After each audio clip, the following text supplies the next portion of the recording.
Nagbabalik ang masaganang buhay. Ako po si Merlyson para sa ating Feature Plant of the Week.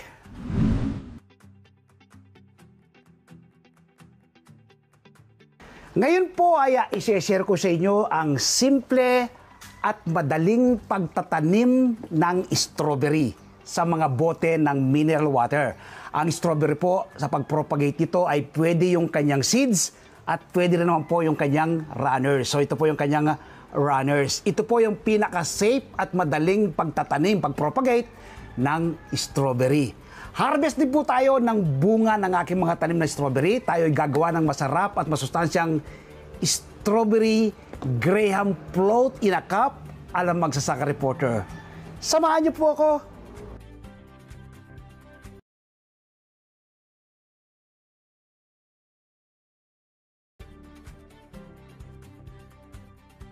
Ang strawberry ay masarap at masustansya. Napakarami po niyang taglay na health benefits sa ating katawan ng strawberry. Ilan po dito ay rich in vitamin C, may mataas na antioxidant content na tumutulong para maiwasan ang pagkakaroon ng sakit na cancer, maiwasan ang pagkakaroon ng diabetes, stroke at heart disease. Mayroon po siyang excellent source of magnesium, phosphorus, nagpapababa ng cholesterol level sa ating katawan, good for the eyes, brain booster, nagpapalakas po ng memorya sa ating isipan. Ilan lang po yan sa taglay na health benefits sa ating katawan ng strawberry.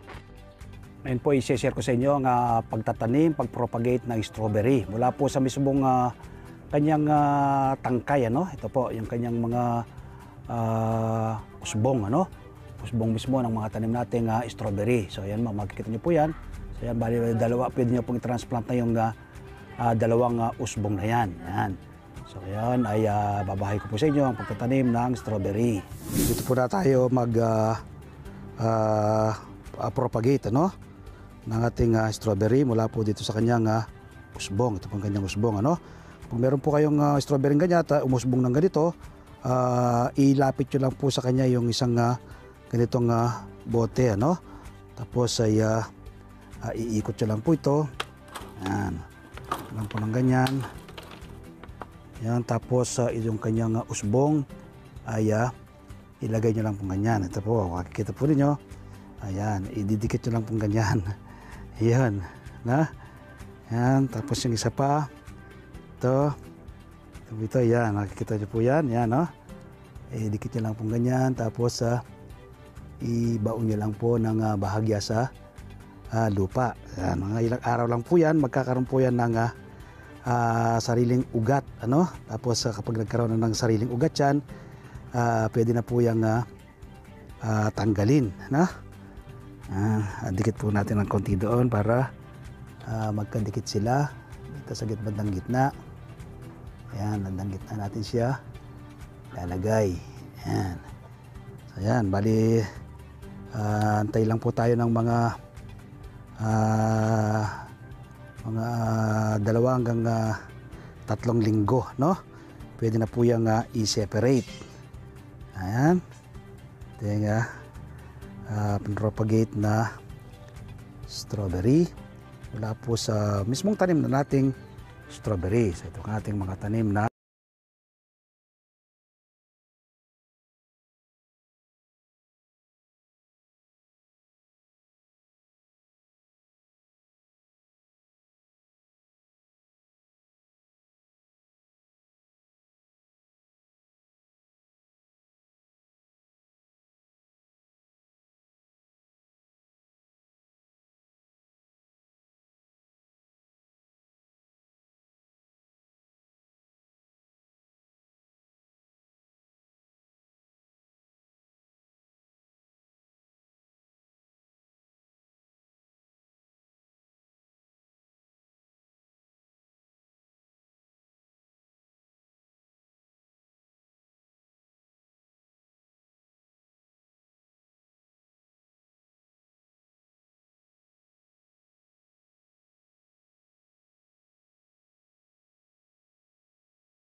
Hanggat walang ugat yan ay huwag nyo muna tatanggalin sa kanyang mother plant. Ano?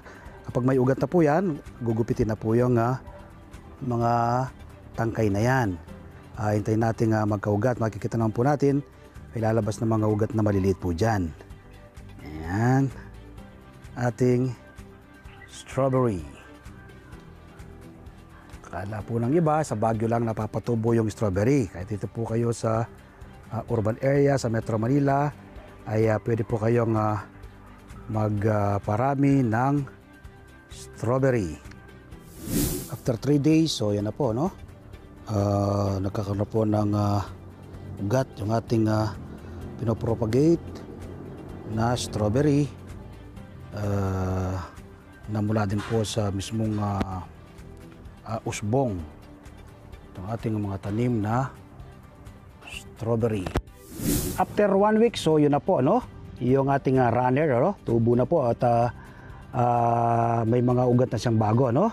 Dalawa po yung runner na yan ating nilipat. Ito ay panibagong ililipat din natin to, no? Yan, itong isang yan. So kita po itong dalawang runner na yan. Ito kadugtong pa po yan doon, no? So ang gagawin po natin ngayon ay ito namang isa, yun po, ang gagawin po natin ngayon ay puputulin na po dito yan. So ganyan po yung ating gunting, putulin na po dito yan. Yan. Tapos itong isa naman ay puputulin na din doon. Iyon. Ito. So ngayon ay pwede na yang iiwalay. So ito po, no? Iwalay na natin ngayon yan. Yan. Separate na yan. Ito namang isang to. Ito, may bago pang runner. So itatanim naman po natin yan sa ibang mga bote. Ito po, makikita nyo po nyo. Yan lang po, makikita may lumalabas po ugat niya. Yan, ililipat naman po natin yan. Ito pong unang ito na ating unang inilipat dati. Yan po, yan. So ito naman, itong ating nilipat ng isang araw, ano? Makikita nyo po, nakadugtong siya. Yan, no? Nakadugtong siya, oh. Ito, so kailangan tanggalin na po natin ngayon dyan. Itong isa, yan, tanggalin na po natin gamit ang gunting. Gupitin na po dyan yan. Iyon. So ngayon ay nakaseparate na po ngayon ito. Tapos itong iba pang mga runner, kala po nito, mga runner na to ay ililipat na nilang po natin ngayon yan. Bawat runner po na lumabas ng ganyan, makikita po ninyo meron po siyang lalabas na ugat. Ipatong nyo lang po sa lupa yan, tutubo na po siya. So kapag po naputol na yung kanyang runner, maglagay po kayo ng pataba, no? Tulad po ng vermicast. Ang vermicast na to ay natural at organic na pataba. Dagdag lupa na rin po siya, no? Ang sa ganon ay manatili po siyang mataba ang yung mga tanim na strawberry. Ito po, itong dalawang shoots na to, papatubuin din natin, no? Nakikita niyo po yung dalawang runner, no? Lalagay tayo ng natural at organic na pataba na vermicast. Ayan. Tapos itong panibagong shoot na yan ay ilalagay nyo lang pong ganyan. Ibaon nyo lang pong bahagya, ituntun nyo lang po sa lupa, no? Tapos medyo ibaon ng kaunti. Ayan. Dahil ilang araw lang po yan, 5 days, no? Pwede na pong putulin ito. Magkakaroon na po ng panibagong ugat. Yan. So ganun lang po kasimple ang pag-aalaga. Tapos para po walang manira, mag-spray lang po kayo once a week ng OHN para hindi po sila lapitan ng mga insekto, no? Tapos kapag malabong na po yan, magkakaroon na po ng bunga. So ito po yung ating mga tanim na strawberry. Dati 3 mother plant lang po ito. Ngayon nag-propagate tayo sa kanyang mga runners at naparami na natin, no? At napakadaling alagaan at patubuin po ang strawberry. Wala kang enough space sa Metro Manila ka nakatira. Ito po, ano? Sa mga bote ng mineral water ay pwede po kayong magtanim tulad po ng aking ginagawang pagkatanim na ito ng strawberry. Gamit po yung gunting, tayo po ay harvest ngayon ng hinog na bunga ng ating mga tanim na strawberry. Tayo po ay gagawa ng masarap at masustansyang strawberry Graham float ala magsasakang reporter. So harvestin po natin ngayon ating mga tanim na strawberry. Unahin po natin itong dito sa ating harapan. So ito po, kunin po natin yung pati ang kanyang mga tangkay. So yan. Ito, so yan. Lagay natin dito. Ito pa. Ito po mga hinog na po ito eh.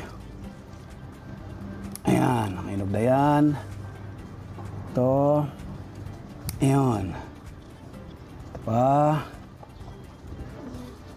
Ito. Ayun. So, ito naman. Ayan. Ito pa. Ayun. So, ito po, no?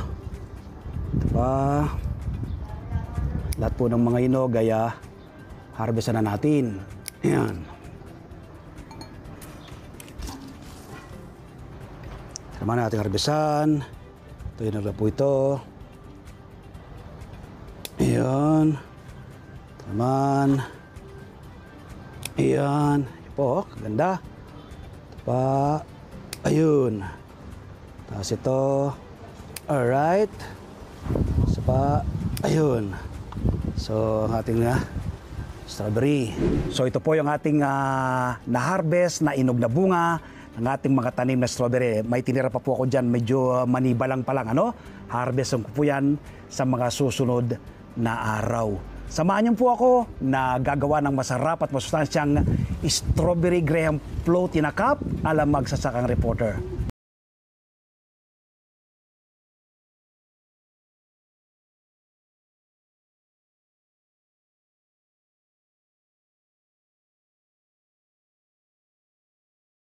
Gawing masarap at masustansyang strawberry Graham float. Siyempre po yung ating strawberry, bagong harvest na strawberry, all-purpose cream. Damihan nyo po, ano? Tapos ating condensed milk. Tapos yung ating Graham. So, meron po tayong dalawang jar dyan. Dyan po natin siya ilalagay. So, yan po ang kompletong sangkap. So, ngayon po iugasan natin ang ating bagong harvest na strawberry. At tanggalin po natin yung mga tangkay. Yan. Ito yung kanyang mga tangkay. Ito, imahin po natin. Yan. Ano kayong mga daon sa gilid, na? Tanggalin po. Natin doon. Ito.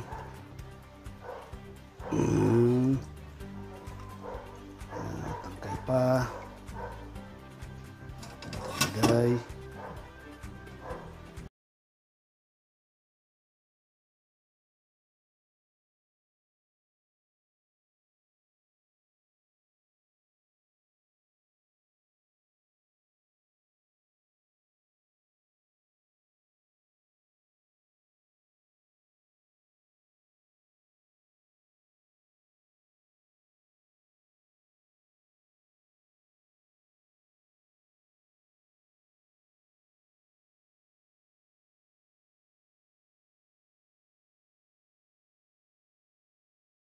May kagat ng ibon, no?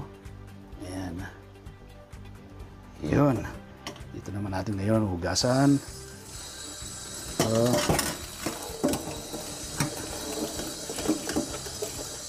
Ayan. Para mawala po yung konting dumi o kaya po kung merong alikabok. Alright. So ngayon po ay tatanggalin natin, iwain natin maliliit ang ating strawberry. Tatanggalin nyo po yung mismong parang pinaka tangkay niya. Yan sa gitna. Yan, ganda po ng ating strawberry, oh. Yan.